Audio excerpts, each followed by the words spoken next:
보통 사람들이 욥기를 생각하면 욥의 고난을 먼저 생각합니다.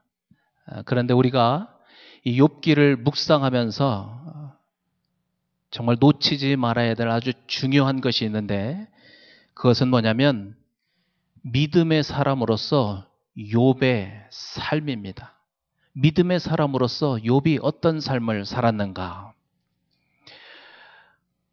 왜냐하면 이미 우리가 욥기 1장을 보았는데 하나님께서는 이 욥의 삶을 자랑스러워했습니다. 다른 사람들 앞에 내놓고 자랑하고 싶을 만큼 욥이 살았던 그 삶을 그렇게 하나님께서는 평가하시고 기뻐하셨던 것입니다. 욥은 그 당시에 모든 사람들의 존경을 받는 사람이었을 뿐만 아니라 지금 말씀드린 것처럼 심지어 하나님으로부터도 자랑할 만한 그러한 아름다운 삶을 살았다고 평가를 받았던 그런 인물이기 때문에 그렇습니다. 욥의 하나님이 오늘날 나의 하나님입니다. 욥이 예배했던 그 하나님을 오늘도 우리가 예배합니다. 그렇다면 우리가 예배하는 그 하나님, 그분이 무엇을 원하시는지, 그 하나님이 무엇을 좋아하시는지, 무엇을 기대하시는지, 무엇을 자랑스럽게 여기는지 우리도 알아야 되겠죠. 오늘 말씀을 통해서, 욥의 삶을 통해서 하나님이 무엇을 자랑스럽게 여기시는가, 그것을 좀 살펴보려고 합니다. 그래서 오늘 말씀 29절, 30절, 2절 말씀에 보면 욥은 자기를 미워하는 자의 멸망을 기뻐하지 않았다고 했습니다. 자기를 미워하는 자가 재난당하는 것을 보고 즐거워하지 않았다고 합니다. 그가 자신을 미워하고 괴롭히고 힘들게 해도 저주하는 말로 자신의 입이 범죄하게 하지 않았다, 이렇게 말하고 있습니다. 여러분, 이런 삶을 산다는 게 쉽지 않죠. 그럼에도 불구하고 욥은 이러한 삶을 살았고 하나님께서는 욥의 이러한 삶을 아주 자랑스럽게 여겼다는 것입니다. 여러분, 욥은 그 당시에 아주 능력이 있는 사람이었습니다. 말하자면 사회적으로 성공한 사람입니다. 그래서 재물도 많았습니다. 많은 종을 거느리고 살았던 그런 사람입니다. 그래서 만일 자기를 미워하는 사람에게 복수하려고 하는 마음만 있었다면 충분히 그에게 가서 복수할 수 있는 그런 충분한 능력이 있는 사람이었습니다. 그런데 욥은 그의 능력을 그런 곳에 쓰지 않았다는 겁니다. 하나님께서 그러한 욥의 삶을 좋아하셨습니다. 칭찬하셨습니다. 기뻐하셨습니다. 내 아들 욥이 그런 삶을 살고 있다고 아주 자랑스럽게 많은 사람들 앞에서 자랑을 했던 것입니다. 여러분, 우리가 세상을 살면서, 특히 크리스찬으로 살면서 나를 미워하는 사람들, 나에게 고통을 주는 사람들, 나를 핍박하는 사람들, 이런 사람들을 미워하지 않고 이해하고 받아준다는 것, 참 쉬운 일이 아닙니다. 너무나 어려운 일입니다. 그럼에도 불구하고 하나님 오늘 이 욥을 통해서 그런 삶을 사는 것, 하나님의 자녀로서 그런 삶을 사는 것, 그것을 하나님이 좋아한다고 하시고 그러한 삶을 하나님께서 자랑스럽게 여긴다고 말씀하시는 것입니다. 저도 그렇지만 여러분도 하나님의 자랑스러운 아들, 딸이 되고 싶죠? 아멘? 아멘. 하나님의 자랑스러운 아들, 저는 되고 싶습니다.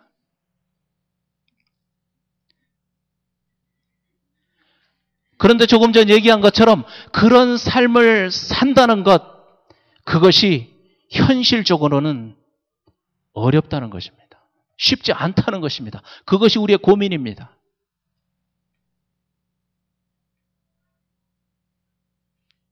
그래서 우리가 오늘 주목해서 살펴보려고 하는 것은 그러한 욥의 삶의 모습보다도 먼저 어떻게 욥은 그런 삶을 살 수 있었냐는 것입니다. 어떻게 욥은 그런 삶을 살 수 있게 되었는가? 그러기 위해서 우선 35절 말씀을 보면 누구든지 나의 변명을 들어다오.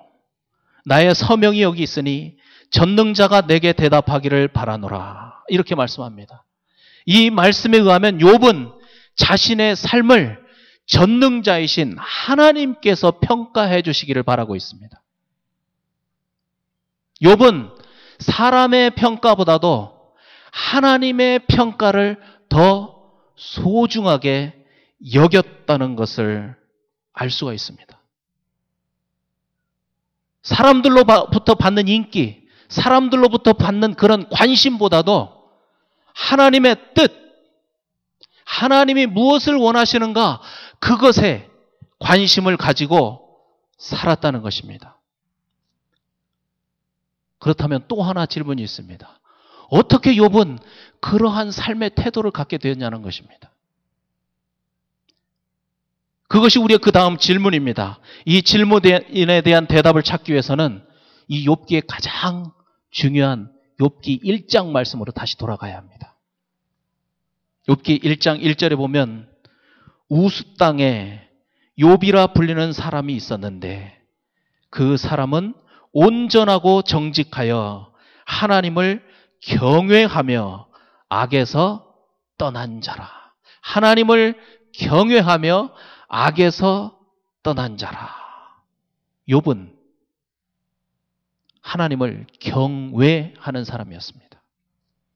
1장 8절에도 보면 하나님도 이 사실을 사탄 앞에서 인정하시고 그것을 아주 자랑스럽게 여기셨습니다. 경외. 이 단어 하나로 하나님과 욥의 관계가 어떤 관계였는가를 우리가 알 수 있습니다. 경외라는 말은 두려워한다라는 말입니다. 뿐만 아니라 존경한다는 뜻을 가지고 있습니다. 그런데 단지 뭔가를 잘못하면 벌을 줄까 봐 두려워서 벌벌 떠는 그런 두려움이 아니고 너무나 존경한 나머지 상대를 함부로 할 수 없는 존경심으로 인한 두려움. 이것이 바로 경외라고 하는 말의 뜻입니다. 존경심으로 인한 두려움. 여러분, 그래서 두려워서 벌벌 떨면서 도망가는 것이 아니라 오히려 존경하고 믿고 사랑하는 마음으로 더 가까이 가기를 원하는 그런 관계. 그것이 경외입니다. 욥은 이렇게 하나님을 경외했던 사람입니다. 그런데 너무 중요한 것은 이것입니다. 욥이 하나님께서 자랑스러워할 만한 그러한 아름다운 행동을 할 수 있었던 것은 욥이 하나님을 경외하는 사람이었기 때문에 그것이 가능했다는 것입니다. 여러분, 이 말을 잘 새겨들어야 합니다. 우리가 흔히 얘기합니다. 무엇을 할 것인가를 배우기 전에 어떤 사람인가에 관심을 가져야 한다는 것입니다. 욥이 자신을 미워하는 사람을 미워하거나 그를 저주하지 않았던 그 아름다운 행동, 그것은 그의 인간성이 좋았기 때문에 그렇게 된 것이 아니라는 겁니다. 그에게 복수할 만한 능력이 없었기 때문에 그냥 잠잠히 있었던 것이 아니라 하나님과의 관계 때문이었습니다. 하나님을 사랑하고 하나님을 경외하는 그 마음 때문에. 그래서 중요한 것은 하나님을 경외하고 사랑하는 자가 되는 것. 그것이 먼저입니다. 이런 사람이 되면 하나님이 자랑스러워할 만한 그런 행위는 자연적으로 우리의 삶 속에서 열매로 맺히게 된다는 것입니다. 사과나무를 심으면 당연히 그곳에서 사과가 열리기를 기대하게 됩니다. 여러분, 포도나무를 심어놓고 딸기를 거두러 가는 사람이 있겠습니까? 무엇이 되느냐가 중요하다는 것입니다. 그래서 우리가 신앙생활하면서 정말 주의해야 될 것은 내가 누구인가를 끊임없이 생각해야 합니다. 무엇을 할 것인가를 생각하기 전에 내가 누구인가를 먼저 생각하라는 것입니다. 내가 누구입니까? 나는 하나님께서 하나밖에 없는 독생자를 죽이심으로써 얻은 하나님의 아들과 딸입니다. 그것도 로마서 5장 10절에서 말씀하신 것처럼 우리가 죄인 되었을 때에, 우리가 하나님의 원수로 있을 때에, 그렇게 하나밖에 없는 독생자를 보내셔서 죽게 하시고 나를 아들과 딸로 삼으신 것입니다. 나는 누구인가? 나는 바로 그런 자입니다. 우리가 그것을 생각한다면 우리도 욥처럼 나를 미워하는 자, 미워하지 않고 그들을 이해하고 용납할 수 있는 것입니다. 내가 누구인가를 생각하지 않고 내가 무엇을 할 것인가를 먼저 생각하는 사람들을 율법주의자라고 성경은 그렇게 얘기합니다. 율법주의자. 예수님으로부터 심한 책망을 들었던 바리새인들, 서기관들이 있죠. 이들이 율법주의자들인데 이들의 잘못은 뭐냐면 자기들이 열심으로 율법에 순종하면 하나님께서 더 큰 은혜, 더 큰 사랑, 더 큰 복을 주실 것이라고 생각하고 행동했던 사람들입니다. 이것이 그들의 잘못입니다. 이것이 바로 율법주의입니다. 예를 들면 이런 것입니다. 항상 제가 말씀드리지만 우리가 하나님 앞에 헌금하잖아요. 헌금하면서 내가 하나님께 이렇게 많은 헌금을 드리면, 내가 하나님께 이렇게 11조를 정확하게 드리면 하나님께서 나에게 더 큰 돈으로 갚아주시겠지. 열심으로 이렇게 하나님께 헌금하면 하나님께서 우리 가정에 복을 주시겠지. 내 자녀를 어려움 없이 잘 키워주시겠지. 이런 마음을 기대하면서 헌금한다면 바로 그것이 바리새인과 서기관들과 같은 율법주의자가 되는 것입니다. 아닙니다. 우리가 헌금할 때 나는 누구인가를 생각하면서 헌금해야 합니다. 나는 누구인가? 나는 누구인가? 내가 어떤 하나님의 사랑으로 구원을 받은 자인가? 내가 어떠한 긍휼로 하나님으로부터 긍휼을 받은 자인가? 내가 어떤 구원을 받은 자인가? 내가 누구인가? 그것을 먼저 생각하고 그것에 감격하는 마음으로, 그것에 감동하고 감사하는 마음으로 헌금할 때 그 헌금이 비록 작은 헌금이라 할지라도, 액수가 작은 헌금이라 할지라도 하나님은 그것을 기뻐하시는 것입니다.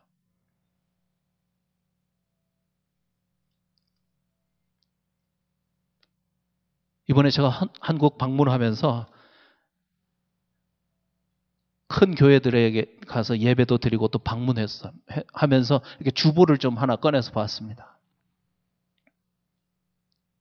수천 명이 다니는 교회인데 대단하더라고요. 11조 하시는 분들이 막 한 200명쯤 되더라고요.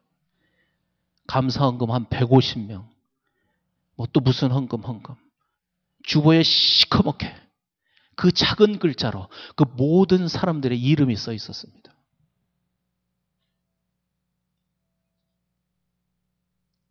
물론 순수한 마음으로 하나님께 헌금하고 11조 하는 사람들이 있겠지만 혹시라도 거기에 써 있는 자기의 이름을 보면서 내 이름이 여기 있구만. 그것으로 만족하는 마음이 있다면 그것은 율법주의입니다. 하나님이 그런 헌금 기뻐하시지 않습니다. 교회가 그런 행동의 여지를 주면 안 되겠죠.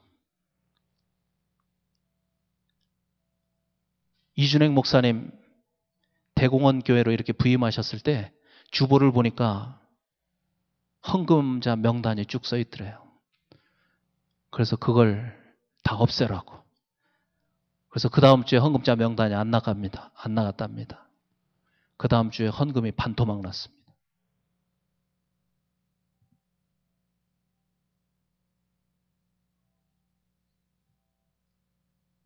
여러분, 나는 누구인가? 나는 누구인가? 그것에 대한 확신이 있으면, 내가 정말 하나님의 사랑을 받은 하나님의 자녀라고 하는 것에 대한 확신이 있으면 누가 말하지 않아도 자발적으로 헌금합니다. 자발적으로 봉사합니다. 내가 누구인가에 대한 확신이 있으면 내 삶이 변하지 않을 수 없습니다. 정말 아름다운 신앙의 모습으로 변할 수밖에 없다는 것입니다. 하나님께서 이러한 삶의 모습을 원하십니다.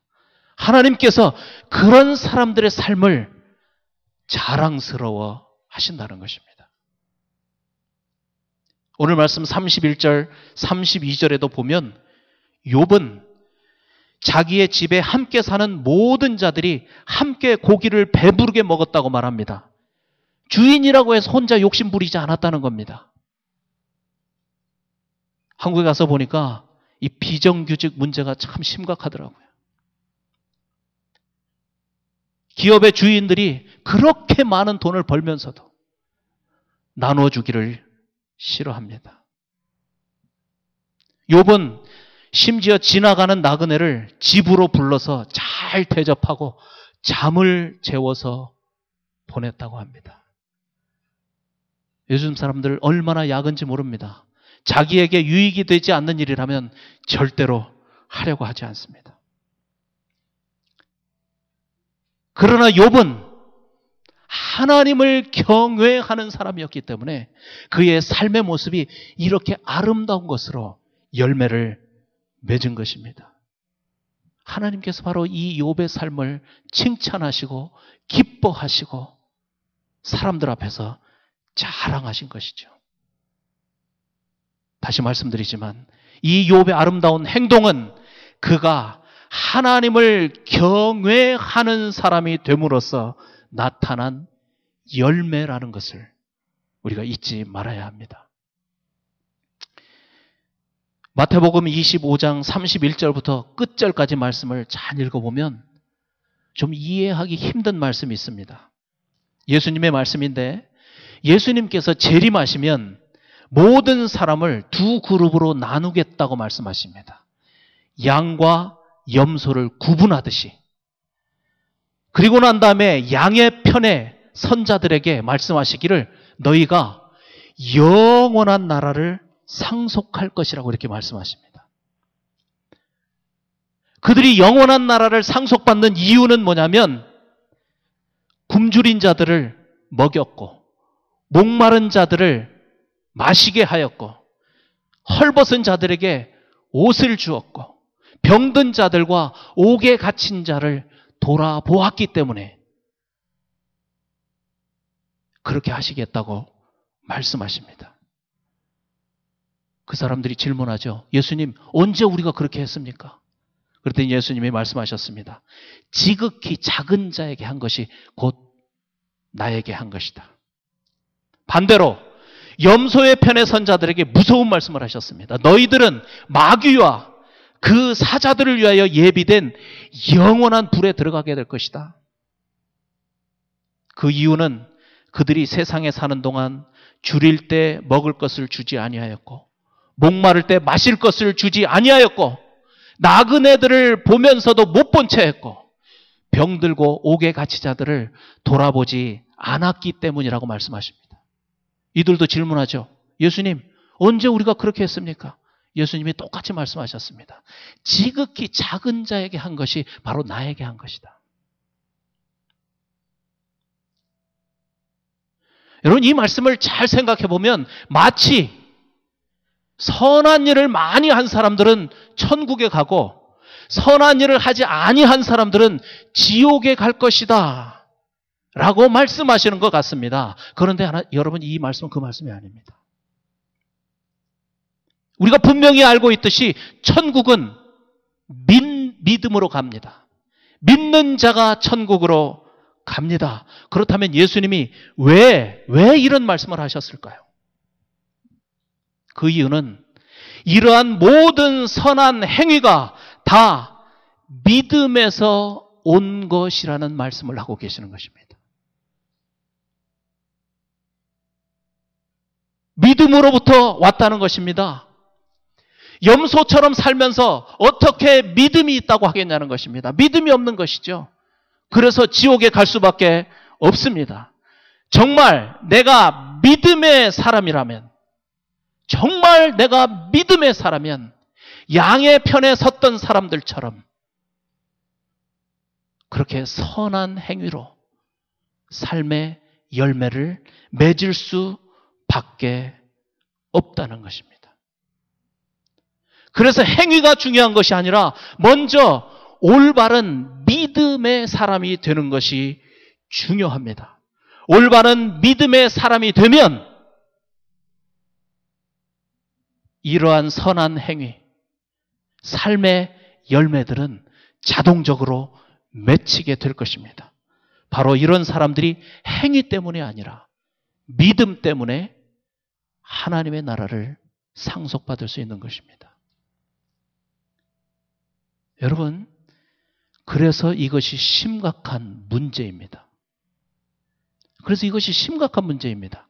왜냐하면 만약에 내 삶 속에 욥처럼 이런 선한 행위의 열매들, 조금 전 마태복음에서 말씀하셨던 이러한 삶의 선한 열매들이 맺히지 않는다면, 하나님을 믿는다고 하면서도 열심히 교회에 와서 예배 드리면서도 계속해서 내 이기심만 채우는 그런 삶을 살고 있다면 이것은 단지 행위의 문제가 아니라 믿음의 문제이기 때문에 심각하다는 겁니다.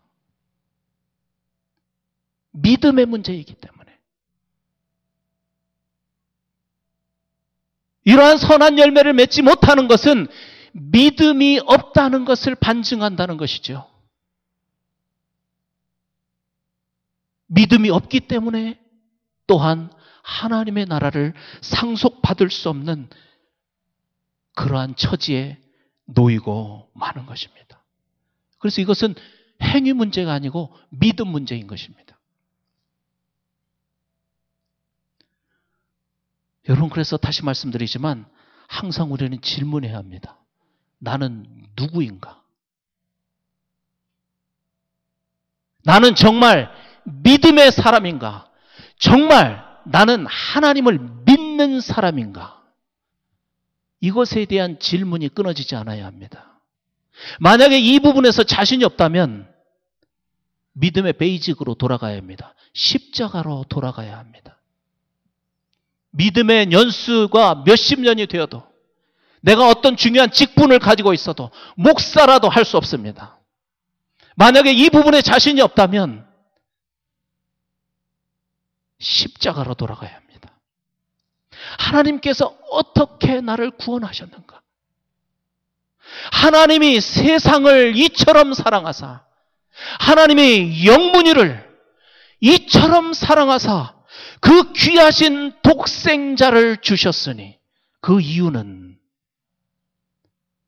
그를 믿음으로 영문이에게 영원한 그 하나님의 나라를 상속하게 하려 하심이라. 아멘. 아멘. 이것이 하나님의 사랑입니다. 이것이 고난당하시고 십자가에서 죽으신 예수님의 사랑입니다. 성령께서 지금 이 진리를 우리의 가슴 속에 다시 한번 새겨주시려고, 이 진리로 인해서 다시 한번 우리를 감동하게 하시려고 이 시간 우리를 부르시고 하나님의 말씀 앞에 세우신 것입니다. 우리가 아직 죄인 되었을 때 그리스도께서 우리를 위하여 죽으심으로 하나님께서 우리에 대한 자기의 사랑을 확증하셨느니라. 로마서 5장 8절에 있는 이 말씀을 읽고 또 읽고 또 읽어야 합니다. 이 말씀으로 인해서 내 마음에 구원에 대한 감동이 오기까지 이 말씀을 읽어야 합니다. 반복해서 읽어야 합니다.